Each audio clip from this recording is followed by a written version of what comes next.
How to charge Whoop 5.0 with MG. I'm going to tell you how to charge Whoop 5.0 or Whoop with MG.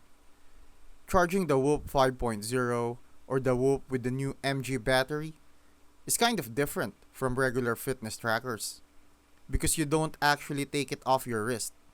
Instead, use the battery pack that slides directly onto the tracker while you wear it.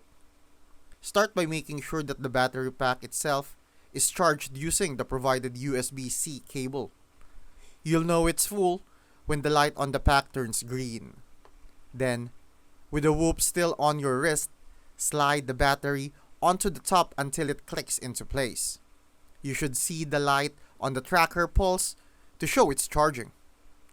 Make sure the battery pack is dry and clean before attaching, especially if you've just worked out or showered. The newer MG battery pack is waterproof and supports wireless charging with a compatible dock. So if you've got that version, just drop it onto the charging base. When it's done, slide the battery off and you're good to go.